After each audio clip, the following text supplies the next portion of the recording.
So guys, I'm going to introduce Micah here. He's been an investor for a long time, done lots of different things, flipping, some rehabbing, a little bit of wholesaling. But a couple of years ago, he bought a company called US Lead List, and a very, company that had been around for a long time. And he's really jumped in there and even just exploded their growth, done a lot of cool things to improve upon it. And he's kind of like the secret weapon that a lot of the biggest wholesalers in the country use to get their biggest deals. So I was super excited to talk him into coming on here today. Glad you guys all made some time. I know it's 11:30 Eastern time. It's early for you West Coast people. But yeah, I wanted to bring him on to talk about these leads, and not just probate leads, right? He does more than just dead people, right? So he's going to talk about that a little bit. And then at the end, I'm sure he's got a little link for how you can access those, or, if you decide you want to do what he does and go out and figure it all out yourself and pull your own leads, you can certainly do that too. But it's like changing your own oil, right? Who really wants to do that? So Micah, man, thank you so much for coming on. I'll continue to let people in here, but let's get started, man. Let's jump right in. Tell us a little bit about you and US Lead List. Thanks so much for having me. David kind of came into my sphere recently. And I got to say, one, just class act guy. I don't know how much you guys know him. It seems like most of you are familiar, but dude's amazing. Mm-hmm. Even though, he wears a baseball cap and, it's not as prevalent in Wisconsin as it is over there, I guess. But wonderful dude, just really, really grown to appreciate what he does and how much he actually cares about all the people he works with. That just radiates through everything that he does. So thank you for having me. Really appreciate it. And I'm sure I speak for probably a lot of people in this room, just appreciate what you do for not just yourself, but everyone else for you, that kind of reverberates through your world. So amazing guy. Appreciate that. Yeah, man. Okay. So yeah, a little bit about me. I have been an entrepreneur since probably since I was in the womb. Started a bunch of companies, done a million things. And, about 11 years ago, I got into real estate, just bought some good deals, started doing it slowly. I worked in restaurants. I had kids really early in life, kind of, it was tough, man. I had no money.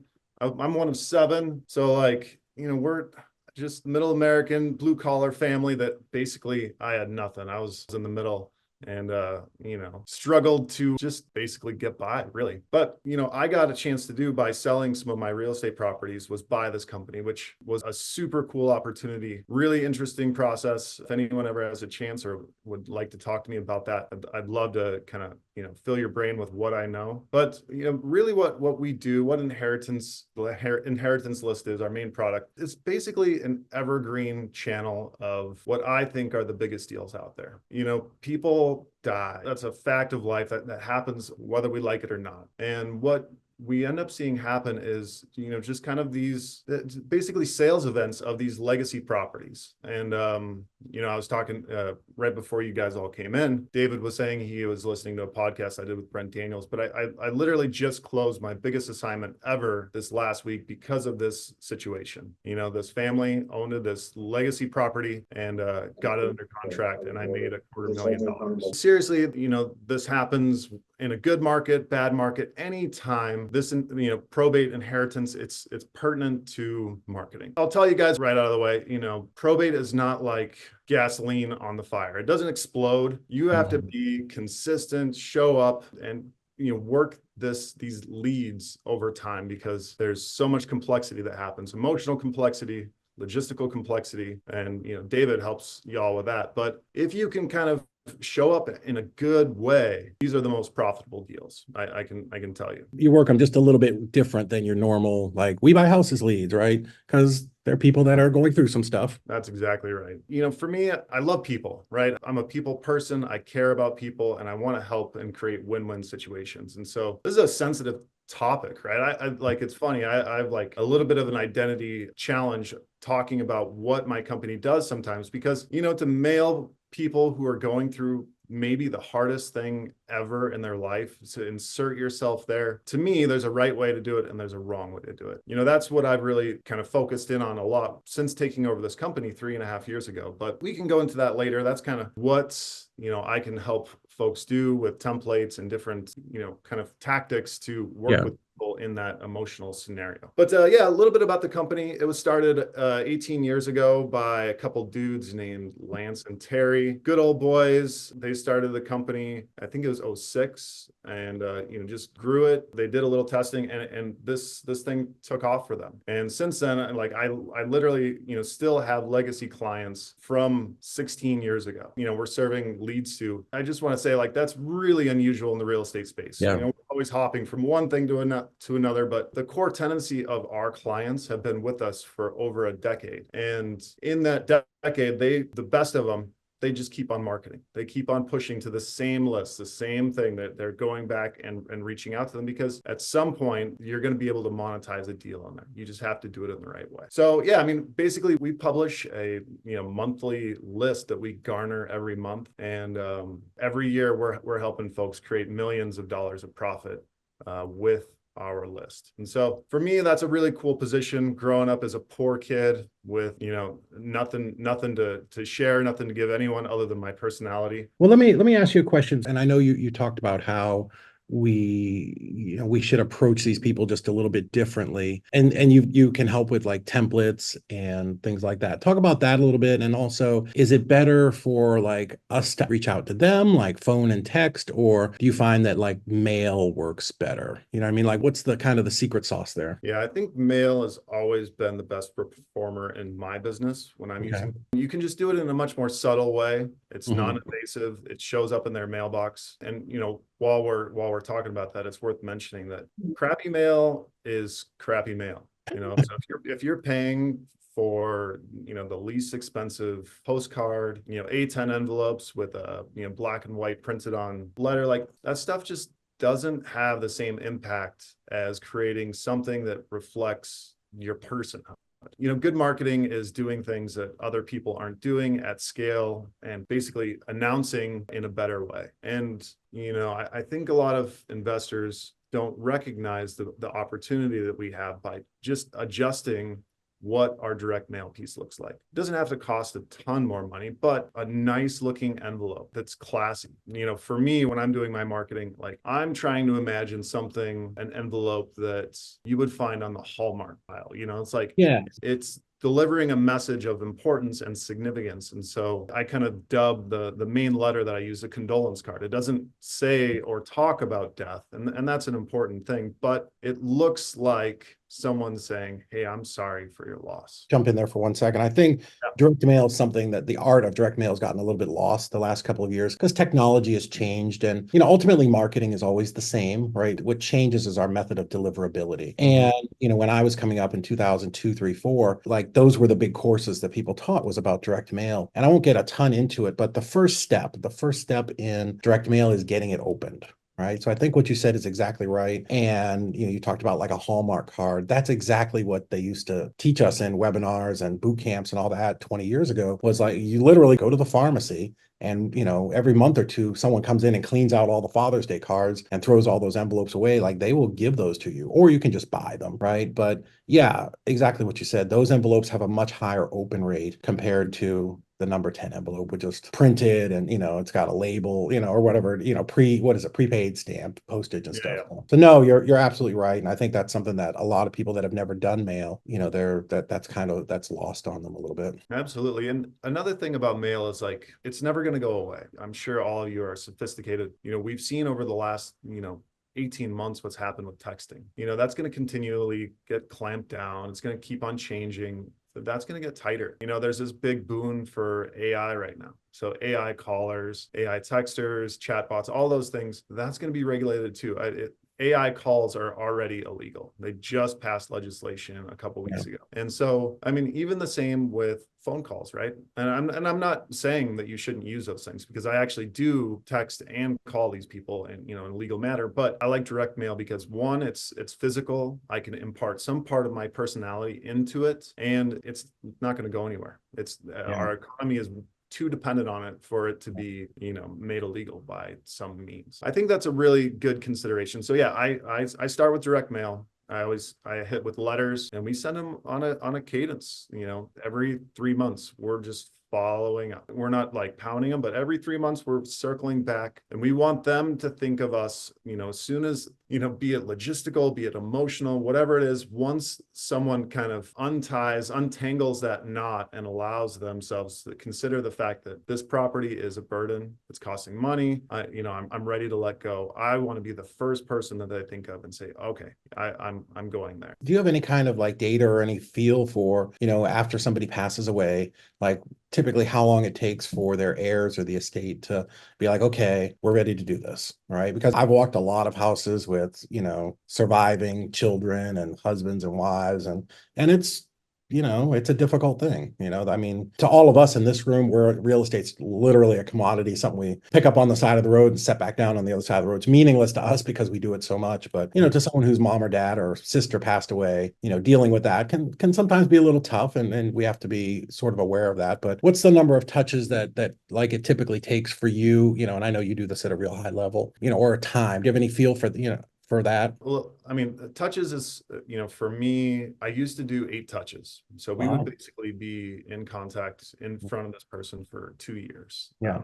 So 3 months apart, 8 touches. But, success leaves clues. And I went back to all those, legacy clients and too, I'm just trying to learn. I don't know everything, right? And all the people who've been with me for, over a decade, they never stop mailing. They just keep on upcycling the list. They scrub it for stuff that's been sold, and they just keep on mailing.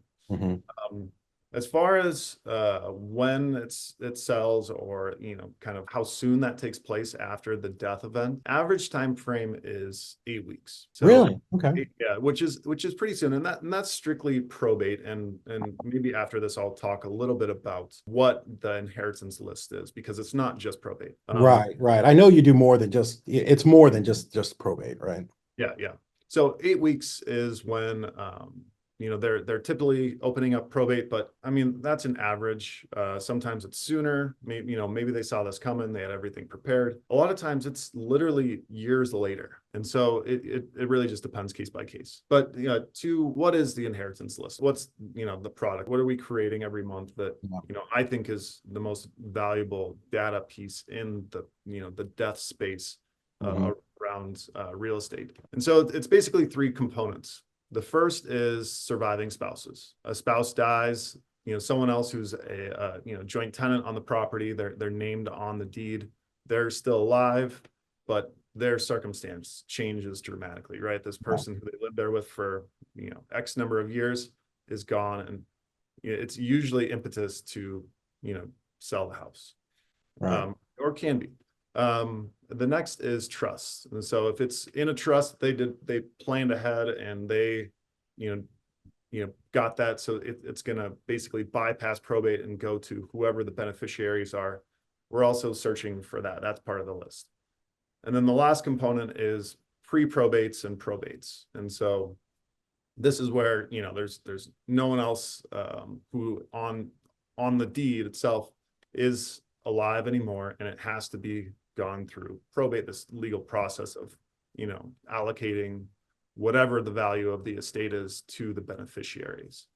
And so those 3 components kind of make up the list. The first 2, they don't go through probate. They're not part of that. And so that's kind of where we are a little bit different than other kind of data houses, where they're looking at this data. We're garnering a bigger picture. We're putting ourselves in the shoes of whoever's experiencing this loss, and like all of those things are impetus for selling a property. Cool. So I know you mentioned it just a little bit, but just kind of, and I know you're a super humble guy, but I want you to talk a little bit more about what really sets you guys apart, because you guys are clearly the leaders in this space as far as providing incredibly high quality leads. And what you guys do, you bundle really a bunch of different things in that if you go to somebody else, you're gonna have to buy all that stuff individually and sort your list and stack it and do all that kind of that nonsense. So yeah, really, I want you to really dig into that so that everybody really leaves here understanding like what you guys do and how powerful the lists are that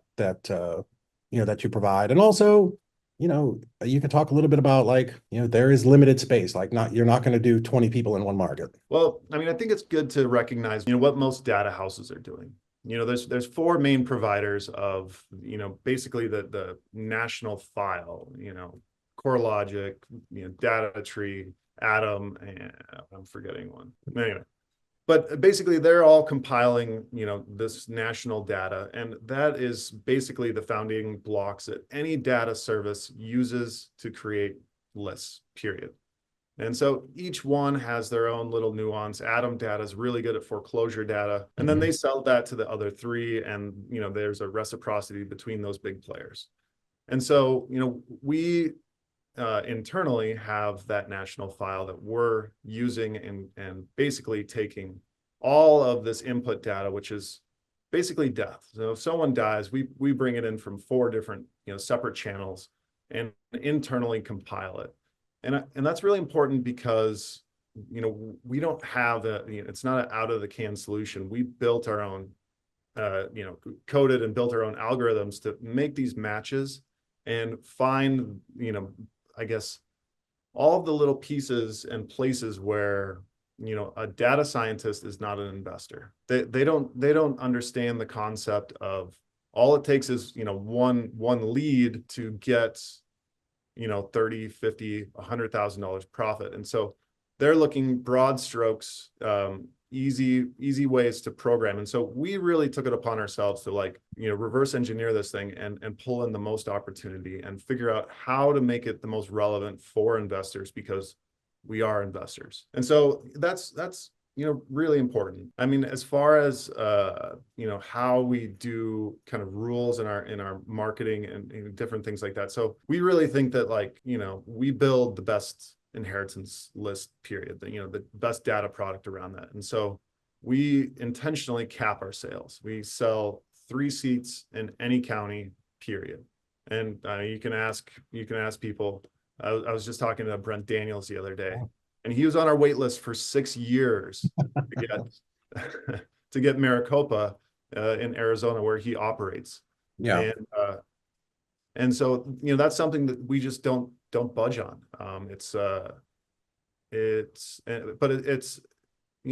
We want to limit the amount of people fishing in the pool, because again, I feel like what we're doing is top tier, better than anyone else. And so, I think that's important to give value back to the end users and the clients. Yeah. And I get that could be frustrating, certainly for Brent waiting 6 years. But, I love what you do, because, all of us as investors, and wholesalers, that we got into this business to help people. And literally there's no better person to help than, somebody who's struggling, with going through this type of thing. But you don't have to just be in your own city or your own county, right? We can now work any place in the country, of course, with technology, and mail is easy, right? It goes any place, but we can certainly close those deals any place in the country. So do you have some, I don't know if you'd even want to say open on something like this, but there must be some great counties where you still have availability. Yeah, I mean, no, we still have a lot of availability. There's certain metro areas where we're just sold out, and we have a wait list. But for me, outside looking in, grab a seat on the wait list. It's worth having this data and working it in the right way if you're a serious real estate professional. But if I was to call in and say, hey, I want Hamilton in Tennessee, Yeah, you'd be like, hey man, sorry, you're the 5th person on the list, but hey, let me recommend 3 other counties to you that I maybe only have 1 person in, and I think you could really, if you're serious and you want to get these good leads, you could crush it. You can certainly point them in that direction too. Absolutely. And I think that's you kind of brought up this tangentially, but what I would say is, metro areas usually sell out first. And I do test marketing all over the US. And if there's rural areas that are close to you that you're not marketing now, that are secondary, tertiary markets, those folks are, they haven't been marketed in the same way that these big metro areas have. And so your marketing dollars actually go much further in rural areas. And again, it depends on how you plan on exiting. So obviously you have to have a plan for that. So that does get challenging for wholesalers, but rural areas, in my mind, is the best place to run really big deals and show up in a really unique way, because no one is really targeting them the same way. So 80% of all marketers are hitting 20% of the properties in the US. Right. And so if you can look outside of that box a little bit, you can do some really big deals and grow your business. Yeah, I think you're right. And this is something Rob Wensley, the owner of InvestorLift, taught me years ago. He's like, everybody is going to Charlotte because they know Charlotte, right? That's just a name. But here's the thing, of course, it's freaking oversaturated with PPC and texting and calling and direct mail. But if you go outside to Gastonia, it is 4 miles away, still a very big suburb, but nobody knows Gastonia, right? So when you do exactly what you're talking about, you pepper right around those big metros. Like the guy who's buying in Charlotte will drive to Gastonia to do a deal, right? Absolutely. 100%. Same thing here, Chattanooga. If you look it up on the map, I'm in Eastridge. I'm literally 3/4 of a mile from downtown Chattanooga, but nobody knows to market to Eastridge because it's not the city name, right? So definitely, I think you're right. In all of your marketing, there's just a ton of opportunity there to be in the pond where nobody's fishing, or certainly less people are fishing. I think that's a great analogy. Yeah. Yeah, and I think it comes again back to just showing up in a unique way. Like one of my clients, one of my favorite stories, she's like, I had this guy, he was waffling. He had a bunch of other people trying to make bids for his property. He wouldn't sell, wouldn't sell. Finally, I actually went and got him a card from the Hallmark aisle, and it was Yeah, a St. Patty's Day card. I wished him a St. Patty's Day, and that's how I got the contract. And yeah. if you're showing up in unique ways, you get unique opportunities. Yeah, man. When we ran a very, very big wholesale company, that's what I would tell our acquisitions people. Like get to know these people. Like we are literally here to help them. It's not just a number, it's not just a contract. And I get it, we can't spend forever. We got, 20 new leads coming in a day. But yeah, care. Like people can tell that. You can't fake that unless you're like a grade A psychopath serial killer, right? Like just like care. Like how can we help them? And sometimes we're not the right answer, right? Sometimes, hey, Right. a realtor or whatever, there's just a different answer. But certainly be genuine with these people because we're here to help. And when you approach it from that standpoint, it will always come back to you for doing the right thing. Yeah.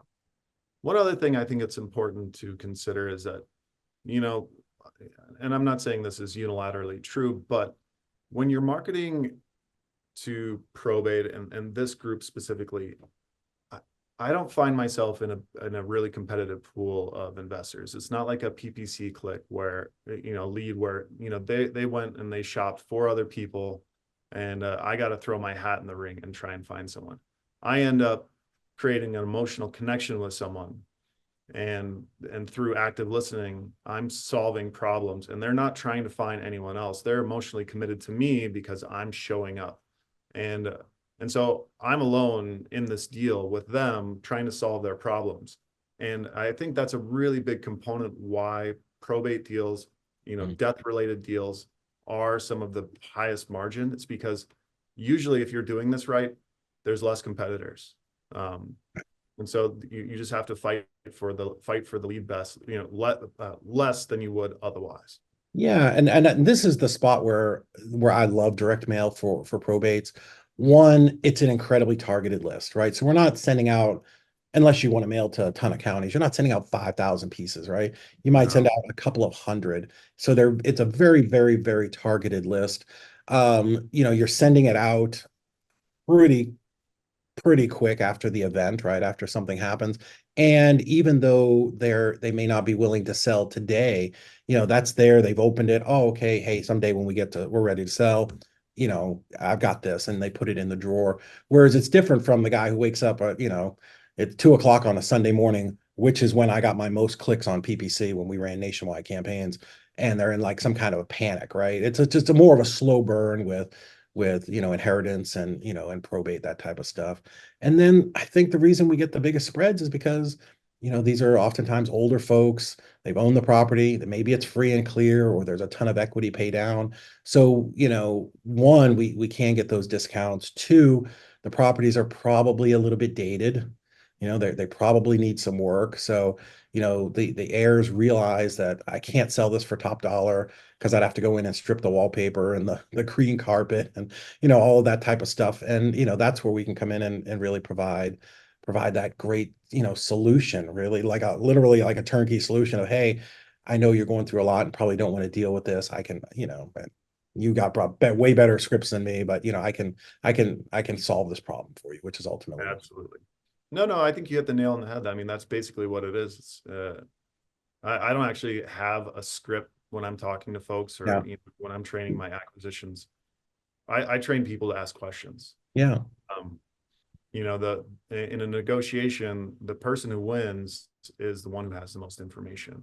sure, And if we get ourselves out of the way and ask good questions, you can win a lot more often.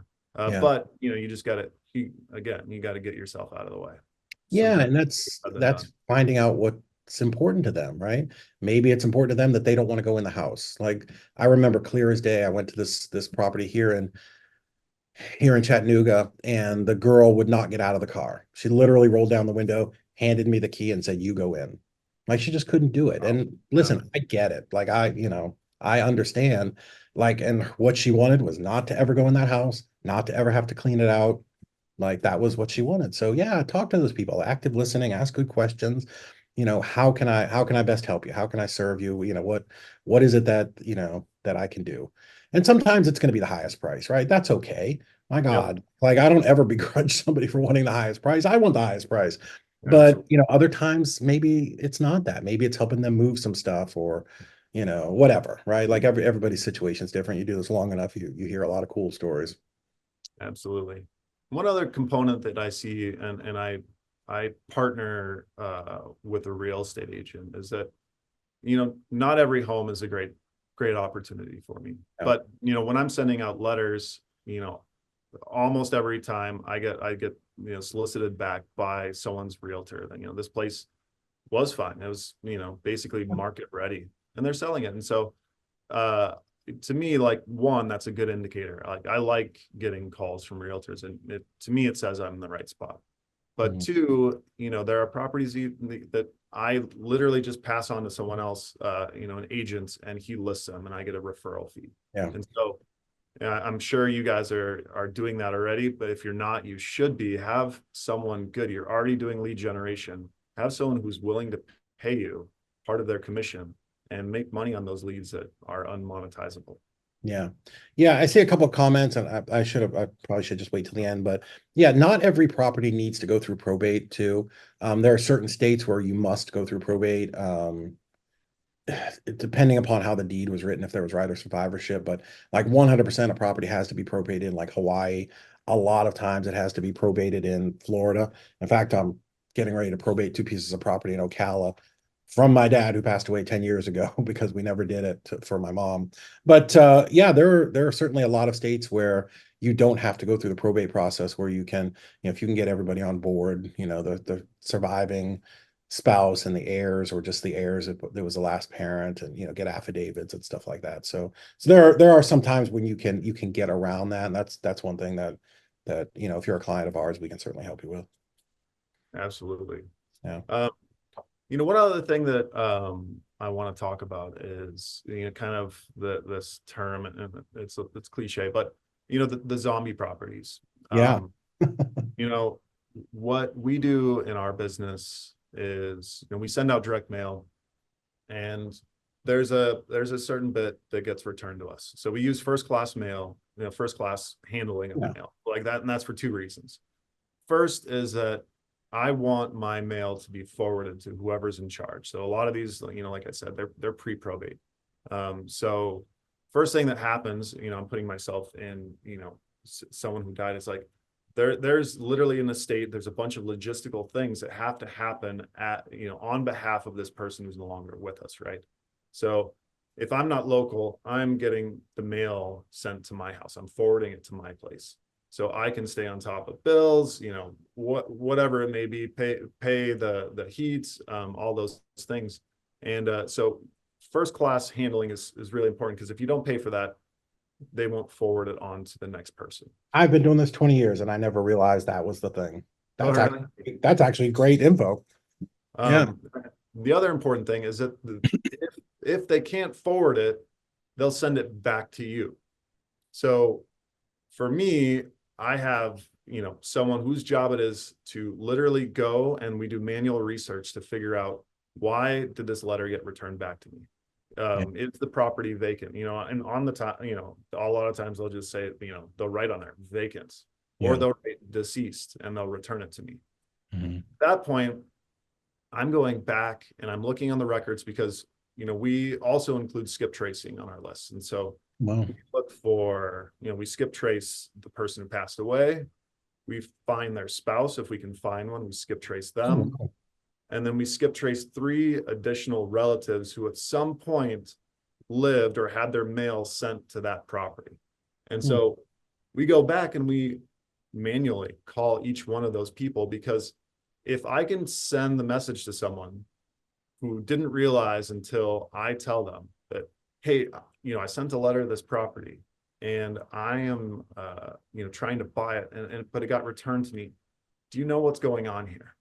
And just pause, just let them, oh yeah, that's my uncle Will. He passed away. He had no family, no nothing. I don't know what's going on there. Like, okay, well, I'm a problem solver. I'd love to figure out a solution. Do you know if that's gonna, do you have any plans for that? Do you know if anyone's in charge? And you just insert yourself as an expert and a person who is willing to, take the next steps for them, implying that someone's going to get the money from the sale. And I'd love to be that person to help do that. But that to me is the real gold of this list, because 99 out of 100 investors aren't going this extra mile. Yeah. No. So again, this comes back to good marketing, just do things that other people aren't doing. Create a process, have a VA do it, have someone on your team just do this. And I'm sure if you're already doing direct mail, this is actually already happening to you. So, swipe this from me, steal it. Have someone call those people, look for relatives, and see if you can get a deal done by, creating it. But it takes a little manual work. But so that's why we created that skip tracing, where we're looking for all of those separate people, and you can contact them. Hopefully, grab someone who at least knows where to point you in the right direction, so you can help these people monetize the property that's just sitting there. Yeah, man, I love that. So I'll tell you a short story, because I know we're going a little bit long here, but when way back in the day, we paid someone to drive every street in Chattanooga and do a driving for dollars list. And everybody is always told skip trace your mail, right? But I get it. When I was starting, it was me and my wife. We just didn't have time. We were doing so much other stuff. But once we got scaled up, that was something that we were able to do. So we ran our own cold calling center, and I brought 4 or 5 of the girls over into the conference room, and I sat them around the table, and I'm like, ladies, have you ever looked up your ex-boyfriend's new girlfriend online? They're like, yes. I'm like, that's what I want. That's what I'm looking for. I'm looking for the stalker in you to help me pull all of this direct mail that was returned and go back and find these people. So you're going to spend 15 minutes per record. I want Instagram, Facebook, Snapadoodle, whatever it is. Track these people down. And we used at the time peoplefinders.com, because it does something very similar. It would give us a list of of heirs, or cousin, brother, whatever, would tag people. And we literally would call all of those people. And I'm telling you, enormous size deals, because nobody else was talking to these people, right? Because most people are lazy, don't ever mail the lists that they buy, which is crazy. Then they don't ever they don't answer the phone when the people do call. But certainly the mail that comes back, nobody, dude, it's 1 in 1,000 investors are actually working these lists. So, I mean, you want the real gold that's at the bottom of the pile. This is it. What he just told you guys is the thing. And I'm telling you, we crushed it. Crushed it. We did that for about 6 months and got more deals than we knew what to do with. Now it's labor intensive, it's time consuming, but it works. 100% it works. Yeah, absolutely. I can answer a couple questions here. Let's see. Cool. Yeah. So the direct mail message, and if you guys drop your email or something, I'll just share with you my template. Messaging matters in direct mail, and I've tried a lot of different pieces. I start with my first mail piece. It's insanely simple. There's a lot of thought and psychology that went into this, but I literally just put on the letter, hey, I have a question about your property. Give me a call, Micah. And so, what I'm doing there is I'm dodging most of the angry phone calls that I get. Right. So, I'm not going to lie to y'all. You guys, I'm sure are experts. You've gotten yelled at and you've gotten the FU a lot. That happens with this list. People have got emotions. They lost someone who they cared about. Yeah. That's part of it. You're inserting yourself there. It's fine. It's worth the opportunity, but know it's coming. But when you send this letter, that they're just curious. They're just trying to like a question. Like, who sends a letter that just says, I have a question about your property?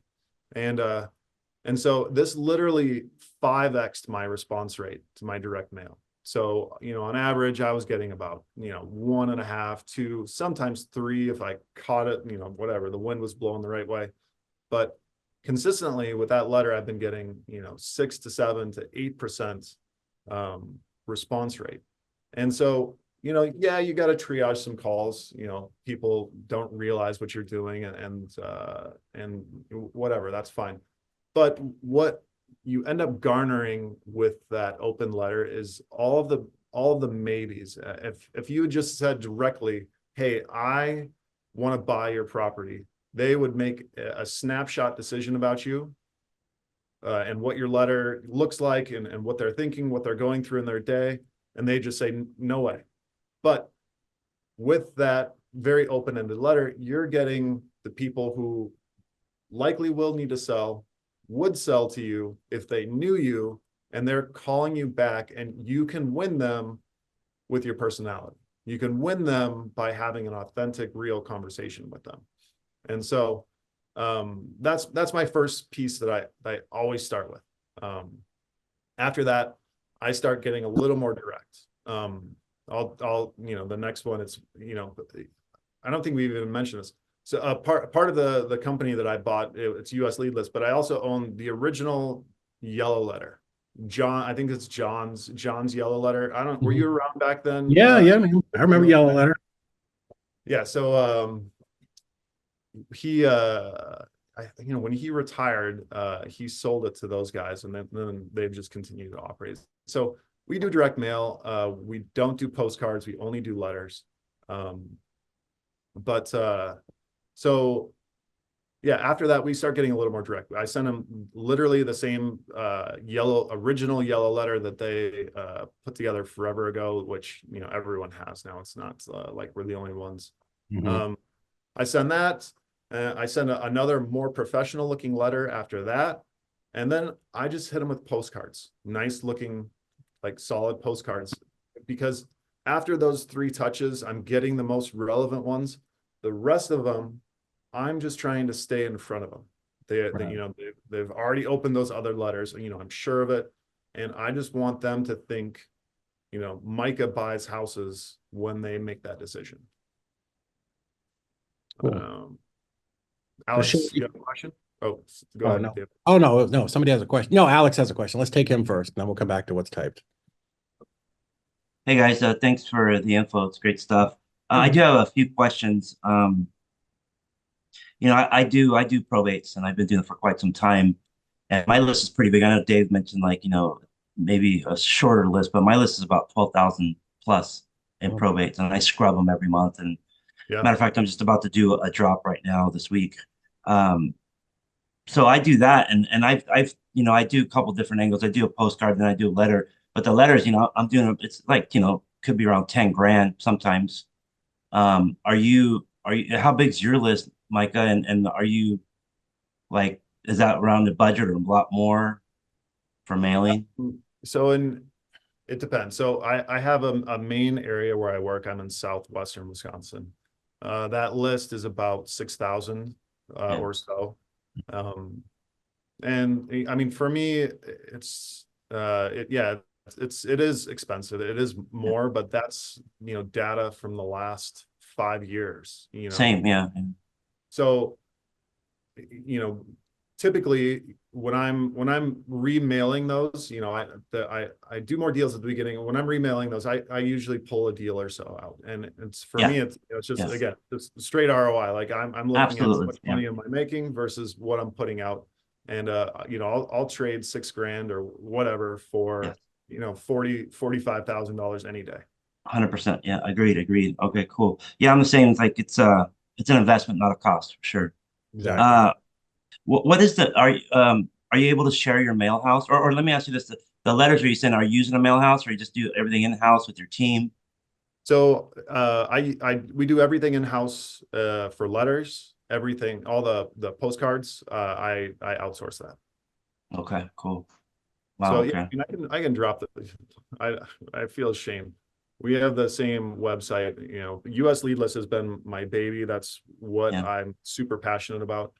Our website for Yellow Letter is literally the worst. So I'll share it with you guys if you promise not to judge me too harshly.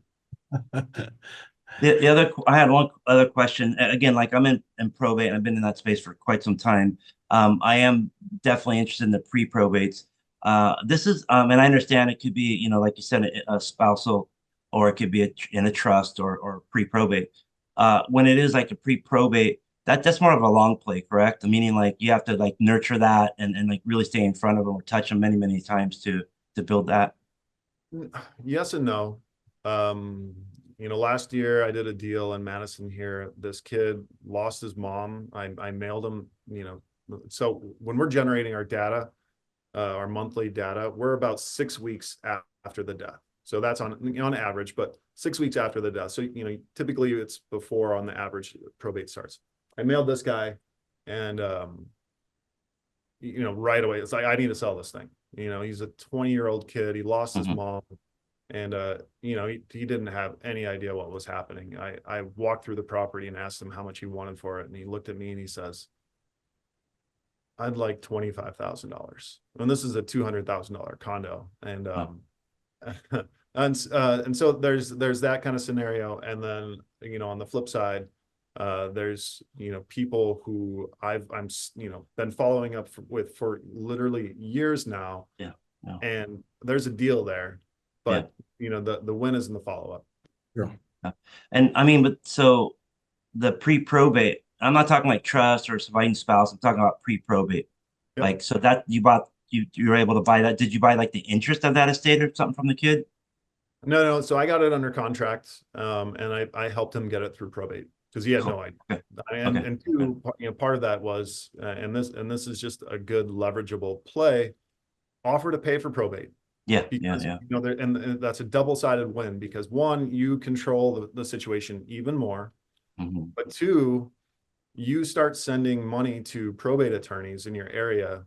They're going to send deals back to you, you know, right? So it's like, make sure that you're networking, you find the top A player in probate space, and make that guy money, because he's going to make you money in return. Cool. Thank you so much. Absolutely. Yeah, I think you guys hit, you know, and yeah, when I was talking about a smaller list, I'm like, if we pulled Hamilton County today, but I did exactly what you're doing, Alex, and the same thing with you, Micah.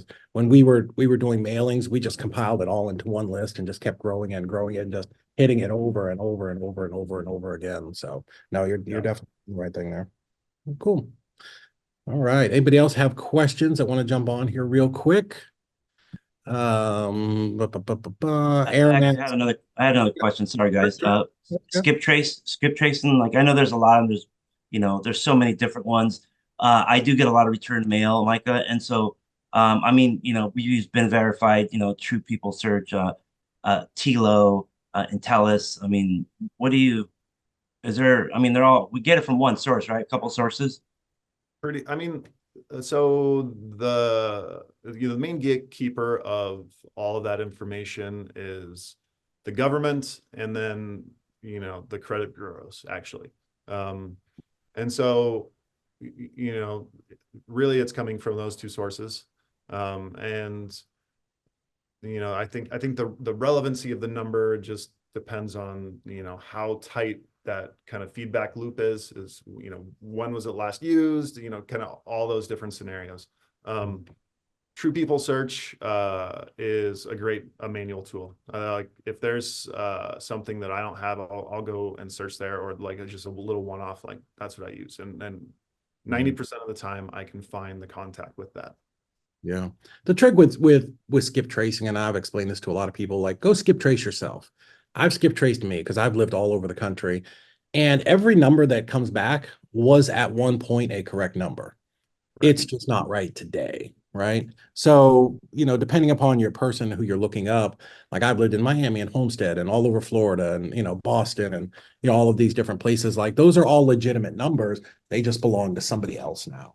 So that's the challenge with skip tracing, right? It's pulling whatever data is out there and you get what you get. And the process is you have to work through all those 10 or 12 numbers, however many it's pulling. So Sherry, you got a question. Hi, Sherry. Hi, I put it in the chat, but I had a phone call, so I wasn't sure if it got answered. But I was wondering, so I've been through probate with my dad like 10 years ago. So would it be suggested to, during your conversation, like bring up that I've been through a probate to kind of like build rapport and relate to them, or no? Yes and no. So, I'll start that by answering it with a story. I have a guy, a brash dude from New Jersey. So hopefully, this isn't offending anyone, because I have a lot of friends from New Jersey. But they're loud, they talk fast. Typically they don't really care what other people's opinions are, and that's great. There's a lot of upside there. But so he moved down to North Carolina. He's using my list there, and he's sending his only letter that he's sending to them is, "Hey, someone died. I'm so sorry about that. I'd love to buy your property." Now that's the long and short of it. And this is never what I recommend. Please, if you're working in the probate space, don't do this.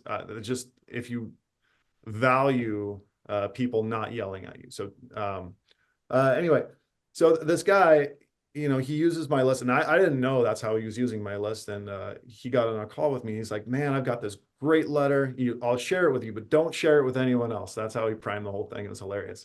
I was like, "Wow, man, that's great." I'm just kind of listening to him.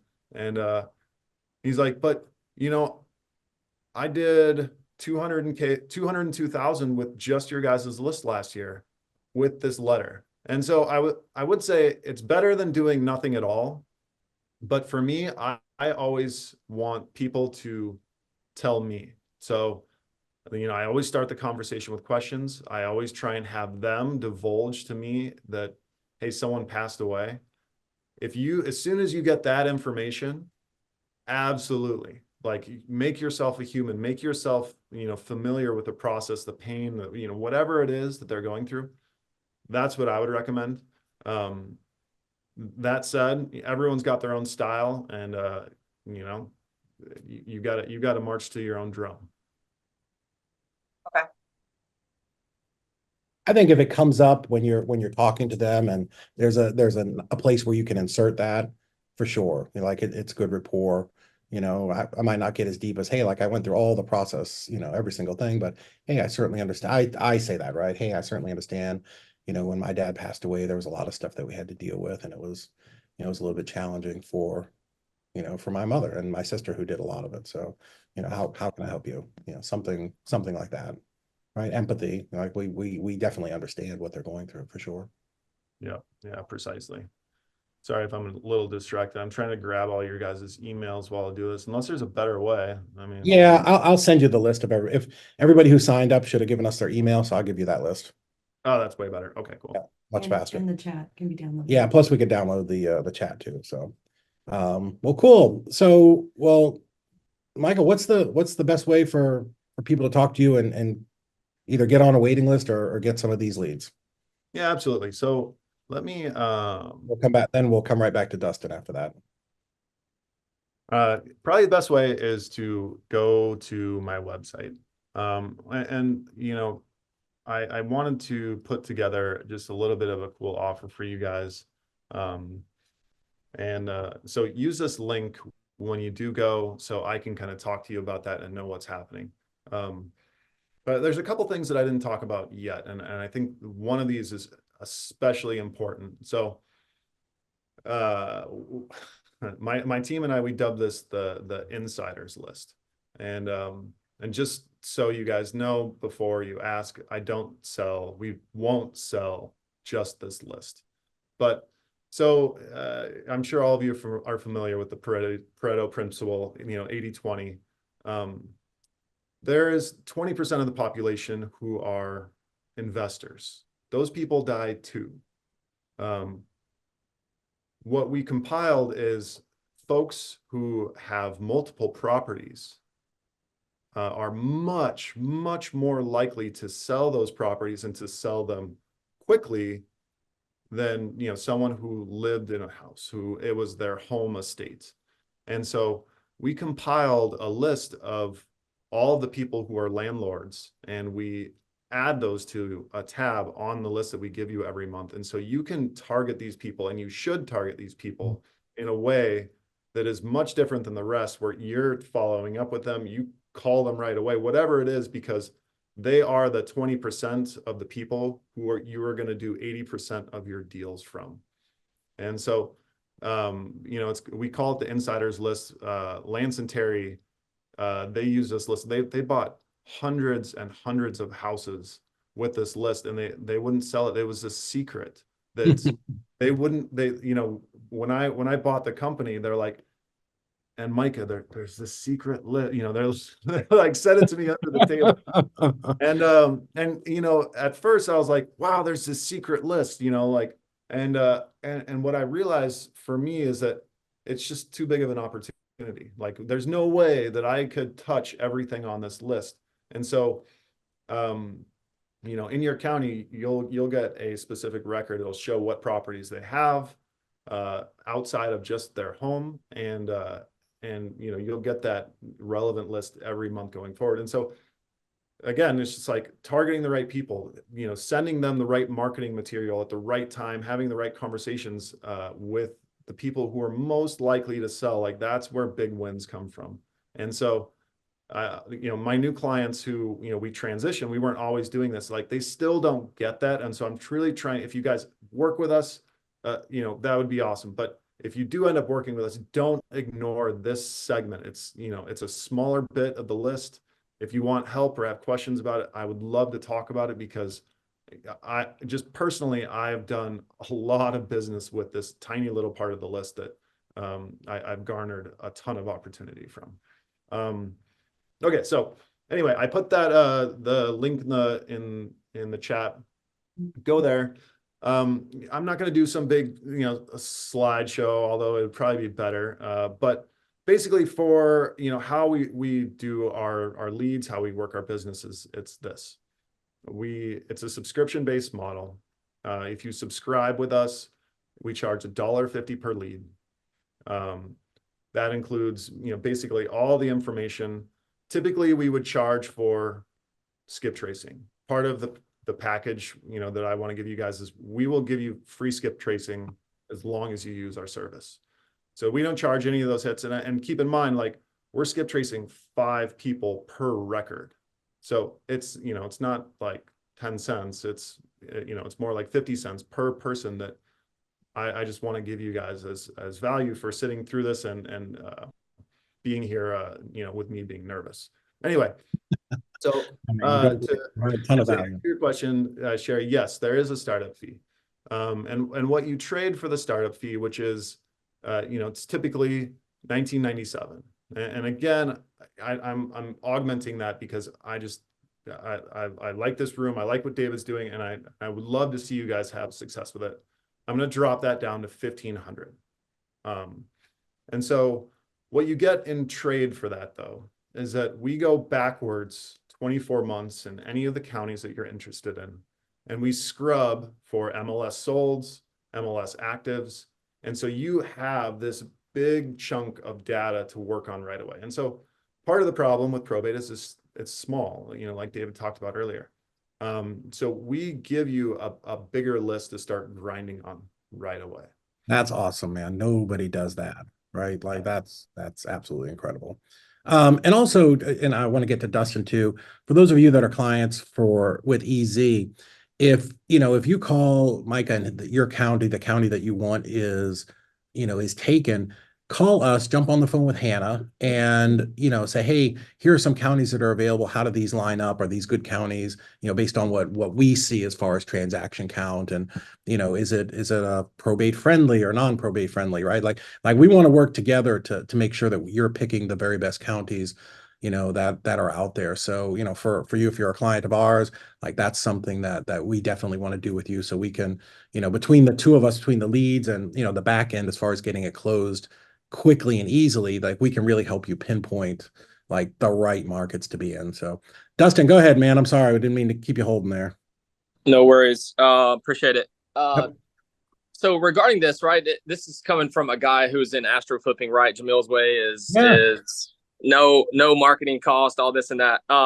What I've realized, I really don't want to be cold calling or dealing with filters. So I've really been inclined to learn about PPC and then now, direct mail. My first question is, I'm a solo operation, right? So, I mean, I guess as far as infrastructure goes, right? You mentioned having 6 people, dialing on the phones when you knock out these lists, but I would imagine this is still successful. And I guess what would your recommendation be as a solo operation to do something like this? I can answer that because that's exactly how I started when I was doing, because when I started, there was no cold calling and no SMS. So everything was direct mail or, literally running up and putting a tag on somebody's door. I used a company called Voice Connect Inc. It's like Pat Live. And all of my marketing pushed to a phone number where there was a 24-hour operator, right? Because I still had a full-time job when I got started. So, and with Voice Connect Inc., and I'm sure you can with Pat Live too. And I don't have an affiliate code for them. Just look them up. It's voiceconnecting.com. You can like pick a bunch of different programs where they just leave a message, or you can have a live operator and literally give them a script of what you want them to ask. And then what would happen is every day I would come home from work and I would just print out these leads and I would call them myself. So that was how I did it as a solo person. Micah might have a better plan, but that was really simple because, I had a job. I couldn't answer phones during the day, and if you're a solo, you're running around, you're probably doing a lot of stuff. Like you could have the call come to you, and then if it doesn't pick up after 3 rings, it goes to the answering service. So does that kind of answer the question? I hope. Yeah. And another thing too is, and Mitch, the other person on here was talking about it's an investment, not a cost. Well, I guess what's your typical ROI that you're seeing, and how much somebody could anticipate, investing versus actually, making on these deals? Yeah, I'll let Micah answer that one because he does probably more of this than anybody. Yeah, I mean, there's never a straight line answer to that question, and everyone always asks it, right? It's like, how much money am I gonna make? That guy that I was talking about before, he spent, that made 200,000. He spent, I think it's $7,000 on data. And he spent equal to that, maybe a little bit more on really high quality mailers. He was actually handwriting the mailers, which basically no one's doing it, so I would recommend it. But so that was his ROI. That's an outside chance. I've had people who they send crappy mail, they do all the things that I don't recommend, and they're like, this, you're full of shit, Micah. This doesn't work. And so I think it comes down to if you actually, understand the scenario well enough to believe that there is money here, and then what resources are you going to commit to get that money? Because, the best players always figure out how to show up better than anyone else. And, I'll say for me, basically marketing dollars, and this is including paying for the list, I'm spending about $4,000 for a deal. And, some of those are tiny, but in general, they're notably larger than any other lead source that we're using. Cause we don't just do this. We use PPC as well. We use other things too in our own game. Mm-hmm. Yeah. 3 to 4 is going to be the number. We do know the average assignment fee in the US is $18,643 or $23. So if you're spending 4 to make 18, that's a good deal. But as far as like what I always tell people is like effectiveness and ROI depends way more on you than the list, right?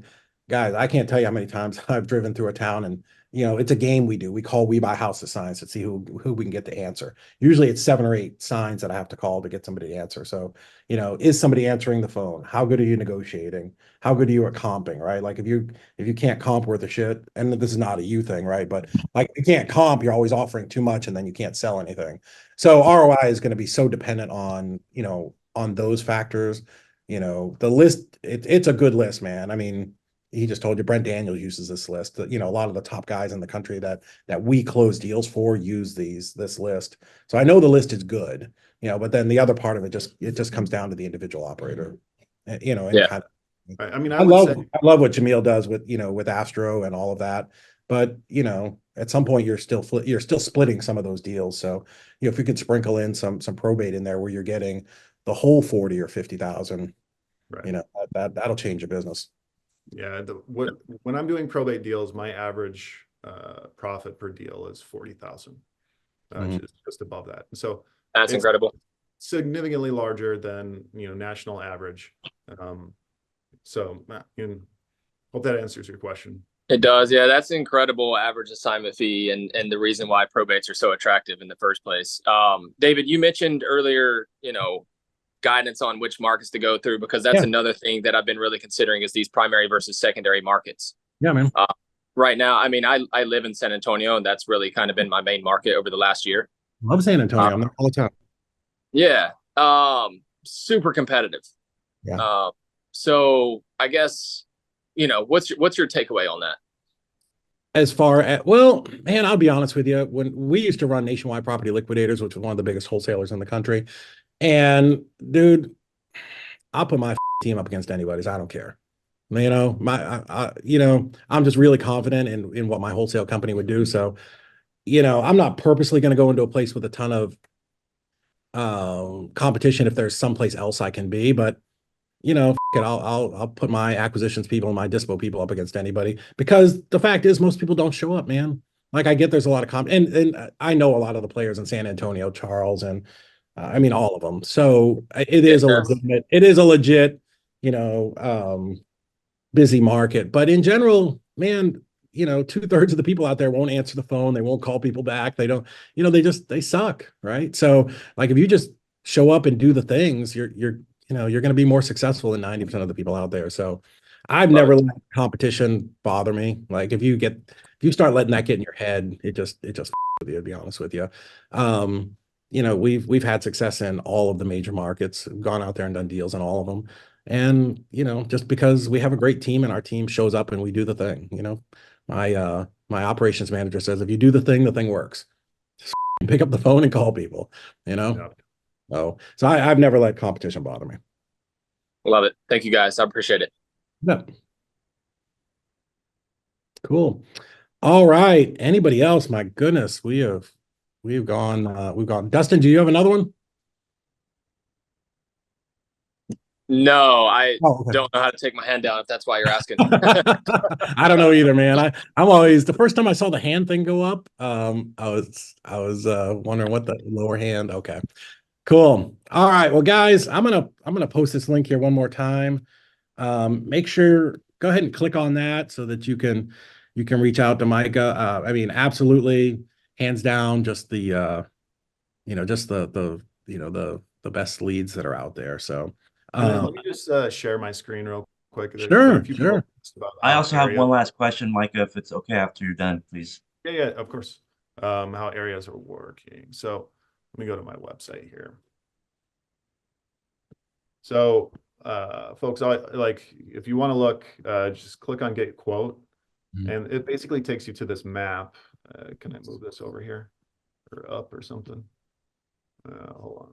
No, yeah, we can't see, but I know what you're talking about. But yeah. So yeah, you go here and you can click on estates, click on any county, and it'll bring it up, and it'll submit a form to my team, and they'll be able to tell you, hey, your area is available or it's not. It's as simple as that. That's wild. I love it. Okay, I can stop sharing now. Go ahead with your question.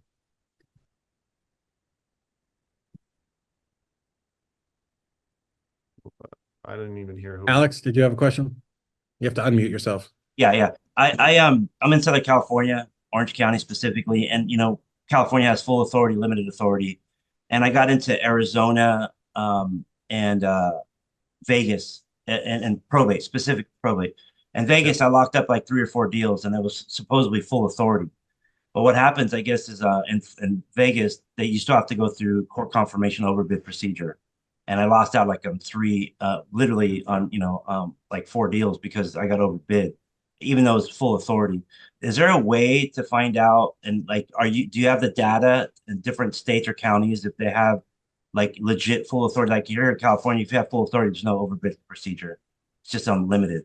Do you have any of that data, like which state kind of does that or not does that? Even if it's full authority, they still have to go overbid procedure? I would go on, and I'm just not sure. I mean, I know the Wisconsin market really well, and that's there's full authority here. But whenever I have a question or I'm just not sure, I go to nolopress.com and just type NOLO? NOLO, and read about the probate laws there specifically. Most states there's a lower minimum where it doesn't actually even have to go through probate, and there's a shortcut. And there's a bunch of useful information. I would start there. But that's a good question. I'll dig into that. Thank you so much, David, and thank you, Micah. Absolutely, guys. It's been a pleasure. Greg, the color designations on the map just have to do with population density, so not availability at all. Jeff, you asked, did you miss the secret list? You did. You did. He was talking about it just a little bit ago. You want to real quick, like 30 seconds for Jeff on kind of the secret list? I can't remember exactly what you called it. Yeah. So we call it the insiders list. And basically it's, landlords, people who own absentee properties that pass away. And so you think of a landlord, and this is true in a especially in a spouse situation.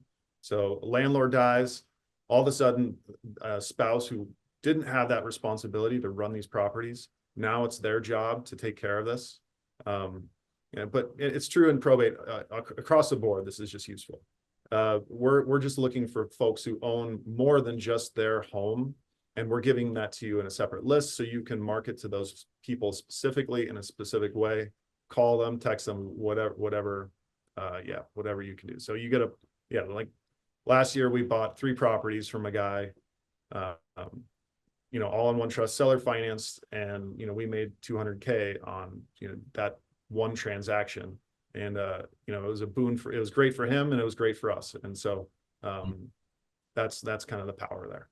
Yeah, guys, and I'm going to jump in here. Like, I don't know if you guys have ever heard me speak. I talk a lot about owner financing. The vast majority of my personal portfolio here in Chattanooga, which, I mean, it's ridiculous. You went into 9 figures, but the bulk of it came from a few different estates where literally, we got them a little bit before the seller was about to pass away, but they owner finance these deals to us at 0 down, super low interest rate. We were able to set all of the terms because just like what Micah just talked about, they wanted something for their surviving spouse to get that long-term income. So landlords are amazing, right? Like you should be talking to free and clear landlords and certainly, the secret list here, but those are very easy people, even though it's inherited or probate or whatever it is, to convert them over to long-term financing, seller carry or owner financing, because they're used to getting that check. They don't want to pay, I bought one package that was 27 properties. They did not want to pay the taxes on that. So again, I'm not your accountant. You should talk to them about how to explain all that, but incredible opportunity, man. I'm telling you, like millions and millions of dollars I've made from that exact list. So you're foolish to pass it by. Yeah. Cool. Awesome, guys. Well, I hope I gave some value here. I wasn't, I didn't want to come on here and give you guys the hard sell. I genuinely want to see people succeed. Like I mentioned earlier, I was a poor kid and real estate changed my life. I had nothing. I I've got to do some really cool things that I wouldn't have otherwise because I do real estate. And so if you guys even just want to chat, I'll drop my email here in the chat. I'd love to hear from you. If there's a question, if there's a way I can help or something weird, I'm just curious about data, let me know. Oh, spelled it wrong. No, man, Dustin, I'm telling you, landlords will give you a deal. They understand, they get it. And so many of the old time landlords that I bought properties from, they bought owner financing, so they're incredibly open to it. Those are people that actually understand about paying taxes and depreciation. And once they've owned it for 27 years and their depreciation's run out, like they get it, man. Like those are the easiest people to. I mean, this is a whole separate, we're going to get into a whole separate conversation, but the thing I would always ask landlords at the beginning of my conversation is, hey man, what's the best part about being a landlord? Because I know what the answer is going to be, right? Those monthly checks. And then, hey, what's the worst part about being a landlord? Well, we already know what the answer is, right? Tenants, taxes, and toilets, right? So those are the easiest people to convert into long-term financing. Yeah, so a little different than wholesaling, but that's where they're familiar with it. That's likely how they bought their properties when interest rates were at 7, 8, 9% in the 70s and 80s. And that because that's how real estate got done back then. Yeah, no, owner financing is the key, man. We made just ridiculous amounts of money with those type people. So, well, cool. Well, it looks like nobody has it. We've answered all the questions, man. We went super long. You guys all hung with us, so that's awesome. Micah, that tells me they're loving what you had to talk about here. Awesome. Well, thanks so much for letting me talk, guys. And like I said, if there's any way I can bring you value, shoot me an email. Love to hear from you. Thanks so much, David. Seriously. Yeah, no, you're welcome. I appreciate you coming on and breaking down probate and all that stuff, because it's a thing that everybody hears about and we talk about and we say the word, but we don't always understand kind of that second, third, fourth layer in. So I really appreciate that. Everybody who hung out with us today, man, thanks for showing up in the middle of the day. I really appreciate that. It means a lot to me and to Micah. So let's, it's about 1 o'clock here on the East time. Let's grab a bite to eat and then let's go out and crush it and get some deals and help some people. So guys, have a great day and we'll see you soon.